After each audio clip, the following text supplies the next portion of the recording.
Srimate Ramanujaya Namaha. Many of us have very typical anger patterns.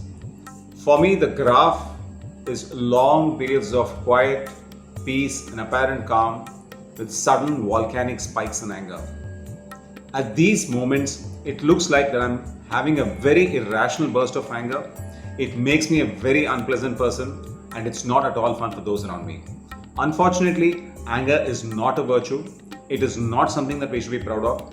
Even righteous anger is not good for us. Sage Valmiki, when he asks from Sage Narada about who is the ideal man, the Maryada Purushottam, one of the qualities described of Lord Rama is that he is Jita Krodhaha, one who has completely defeated or won over his anger. So, in the quest to become the best version of ourselves, in this episode of Applied Dharma number 4, we will delve deeper into the perils of anger, even righteous anger, and why it always pulls us down. And hopefully, we too can move towards the ideal of becoming Jita Krodhaha.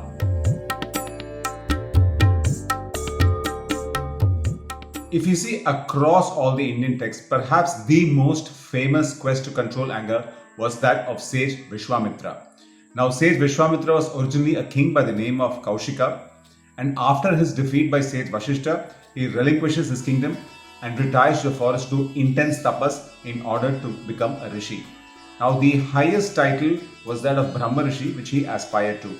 After 1000 years of extraordinary tapas, the gods came and conferred upon him the second title of Maharishi because they felt that he had not controlled his senses yet. Now, Sage Vishwamitra enters another 1000-year period of extraordinary tapas, and his tapas or his penance was so fearsome that Indra, the god of all the Devatas, starts fearing for his position and sends the Apsara Ramba to disturb his penance. Now, Sage Vishwamitra sees through this ploy, but in a flash of anger, in one instant of righteous anger, he decides to curse Ramba, and he curses her to be a stone for 10,000 years. And then he becomes very sad because he realizes that due to his inability to control his anger, he has just lost all the spiritual merit, all the punya, and all the spiritual powers that he had accumulated after 1000 years of intense tapas in just 1 second of anger, and even that anger was righteous anger.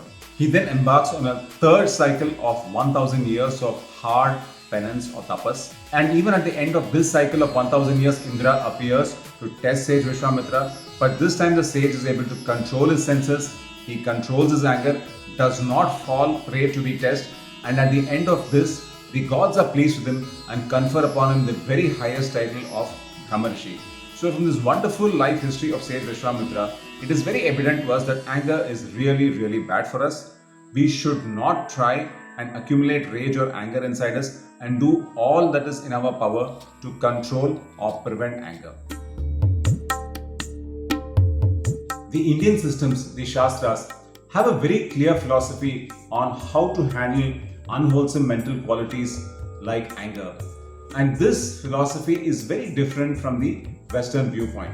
For example, the Ayurvedic textbooks clearly say that manovegas or mental afflictions like speaking harsh words, doing rash acts, anger, greed, jealousy are all suppressible urges or urges that we should not give vent to. We should not allow them to build in the first place. We should not also give free rein to them or vent them. This is very different from a Western point of view, which says it's good to let out anger or vent anger. In Ayurveda, they very clearly say that use those techniques and means which are available to us to control or prevent these mental urges from occurring in the first place. So what are the ways to control anger or to prevent anger from arising in the first place? Here are 3 ways that are authorized by Indian classical knowledge systems, which I have been trying to incorporate in my life to the best of my abilities.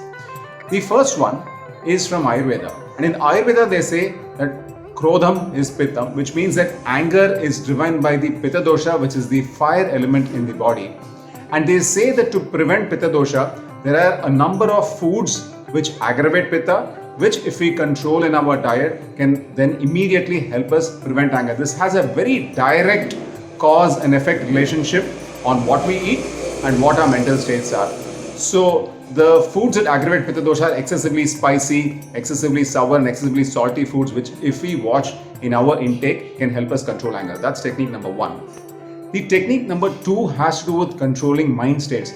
Now there are 3 mental states that we all know of, which are sattva, rajas and tamas. Now anger again is driven by the rajasic element in our mind, and it is said that if we control the rajasic foods and stimulants like coffee, alcohol, cigarettes, red meat, etc., then we can control the rajas element from building in our mind and therefore control anger. And of course we really need to watch our media intake, and if we control the kind of media that we expose our minds to, we can control the rajasic states. The third one, which is approved in classical Indian systems, is of course pranayama. And while it's a very vast subject and one needs to separately talk about pranayama, it is clearly said that if one does control of the breathing by the practice of pranayama, one can obviously reap many health benefits and also help control mental states like anger. But over and above all of these techniques which are within our control and which we need to practice, there is the element of divine intervention. And if we do complete surrender or sharanagati to the divine couple or to the divine creator, whoever it is that you worship, then through divine intervention we also get help to control our mental states, and then we progress really fast in the quest to become the best version of ourselves. So there are things that we can do which are in our control, like these practices like controlling Pitta dosha or controlling rajasic mental states or doing pranayama, etc. And to that, if we also pray for divine intervention, we can make much faster progress in this quest. So to conclude this video, I would ask for the divine couple to bless us in all our endeavors. Mangalam Kosalendraya, Mahaniya Gunatmane, Chakravarti Tanujaya, Sarvabhauma Mangalam. Thank you for watching this video.